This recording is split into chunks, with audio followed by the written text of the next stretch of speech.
They destroyed the public educational system and depleted the economy just to keep the people in the pits of poverty and trap them in the doldrums of darkness.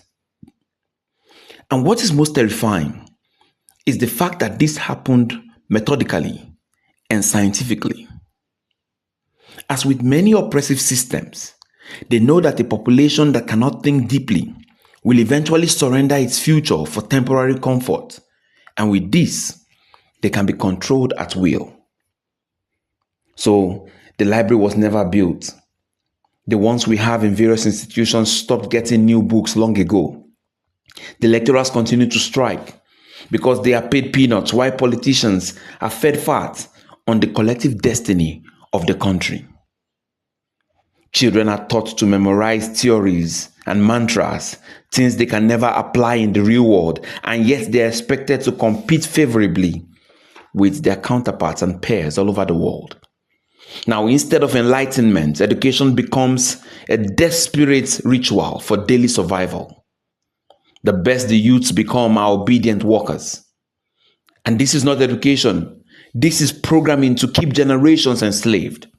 It is a tragedy that many post-colonial countries inherited systems that were designed never to awaken consciousness.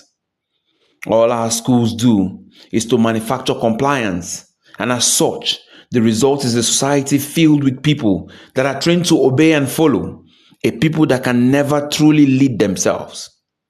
So a nation rich in resources remains poor in spirit. Education was never supposed to be merely just prepare individuals for employment. It is supposed to help build the inner life and prepare a person for consciousness. And if our nation is to become great, then the citizens must become conscious. But a conscious citizen is dangerous, so they will do all they can to stop the awakening of the consciousness that can yield a true revolution in the nation. When an individual gets real education, they encounter themselves in the most honest way, and they learn to ask the right questions. This level of awareness is the kind that changes the architecture of power, because they begin to think independently and question all inherited assumptions about their existence and the state of the nation. This becomes the true hour of liberation. Such individuals are not pushovers, and when they make up the majority of society, they become uneasy to govern, different to control. To crush this, those in power within corrupt systems make education to fail. They make survival very expensive, so expensive that consciousness, conscious thinking, reflection becomes a luxury that the people cannot afford. You see, education is dangerous. It creates dangerous people, and only dangerous people can change the destiny of a nation. So then, it is time, in fact, it is long overdue that we change the educational system. Of course, there will be resistance from the corrupt, but there are several ways to win against them.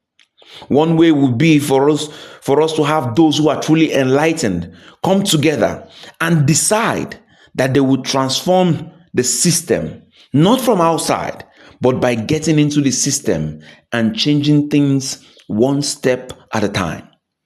This includes finding your way into politics, into the citadels, into the institutions.